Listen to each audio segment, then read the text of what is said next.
warahmatullahi wabarakatuh. Kami dari kelompok 3 yang beranggotakan saya sendiri Duran Tansari NIM 190 dan saya Rizky Aziz NIM 203. Kami akan menyampaikan materi mengenai strategi-strategi pengembangan sekolah dasar. Yang pertama ada pengertian strategi. Strategi merupakan tindakan yang bersifat inkremental atau senantiasa meningkat dan terus-menerus, yang dilakukan berdasarkan sudut pandang tentang tujuan yang diharapkan. Secara etimologi, strategi berawal dari kata dalam bahasa Yunani yaitu strategos yang berarti komandan militer.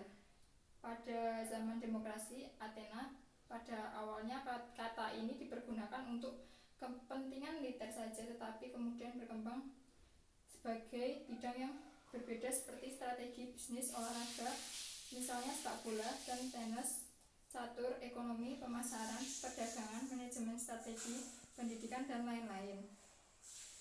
Sedangkan pengembangan sekolah sendiri merupakan salah satu wujud dari salah satu fungsi manajemen sekolah yang amat penting yang harus dimiliki sekolah.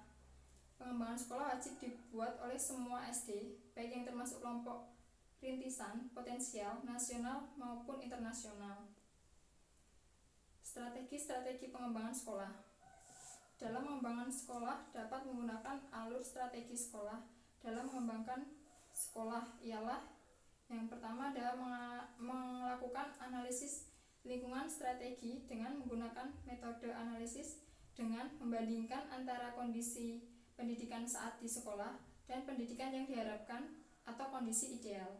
Sekolah dapat menggunakan metode analisis seperti SWOT, evaluasi diri atau EDS, atau metode lain.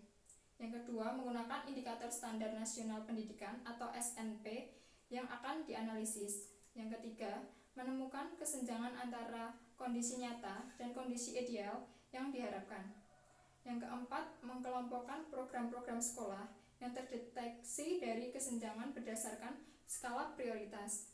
Yang kelima, menuangkan skala prioritas ke dalam rencana kerja jangka menengah atau RKJM.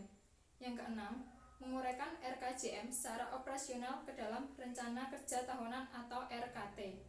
Yang ketujuh, melengkapi RKT dengan pembiayaan sekolah sehingga menjadi rencana kegiatan dan anggaran sekolah atau RKAS.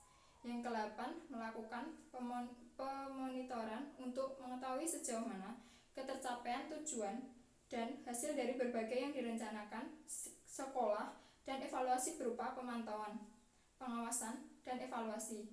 Hasilnya dapat dijadikan sebagai rujukan menindaklanjuti program selanjutnya. Yang selanjutnya akan disampaikan oleh Rizky Aziz.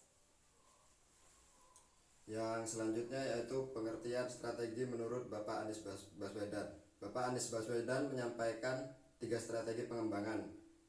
Yang pertama yaitu Pak Anies Baswedan mengatakan bahwa hal utama yang perlu dilakukan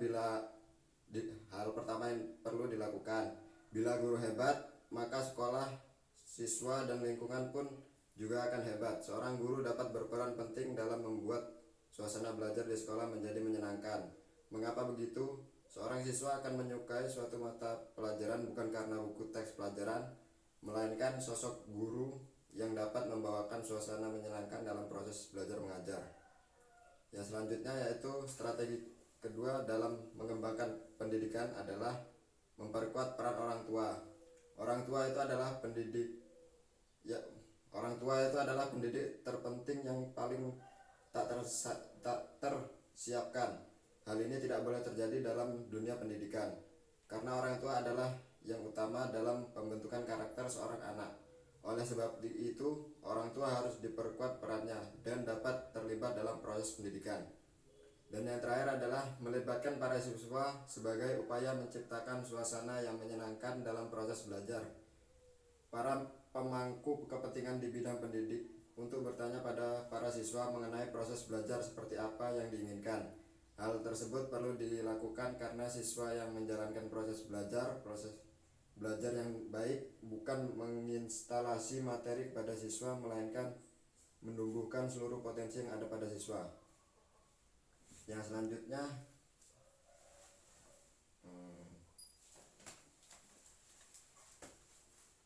Langkah-langkah strategis dalam kerja sama antar lembaga pendidikan.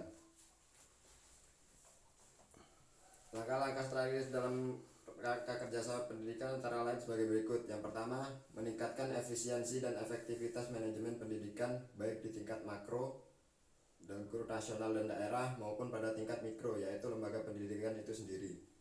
Yang kedua, menciptakan kelembagaan agar daerah mempunyai peranan dan keterlibatan yang lebih besar dalam penyelenggaraan pendidikan.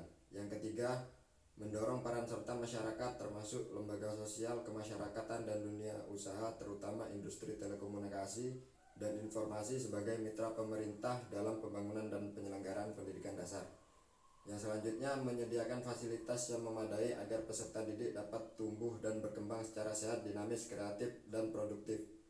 Yang selanjutnya, menciptakan sistem pendidikan dasar yang proaktif dan lentur, fleksibel.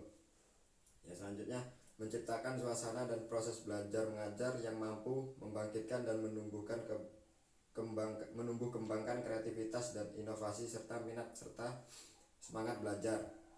Yang selanjutnya, menanamkan kecintaan terhadap ilmu pengetahuan dan teknologi sejak dini di tingkat sekolah dasar dalam rangka menumbuhkan budaya iptek. Terus menumbuh kembangkan daya juang, profesionalisme, dan wawasan keunggulan. Terus menumbuh kembangkan sikap hidup yang hemat, cermat, teliti, tertib, terukur, dan disiplin. Dan yang terakhir, menumbuh kembangkan moral dan budi pekerti luhur sebagai pengejawantahan dari keimanan dan ketakwaan terhadap Tuhan Yang Maha Esa. Sekian presentasi dari kelompok kami, kurang lebihnya kami mohon maaf. Wassalamualaikum warahmatullahi wabarakatuh.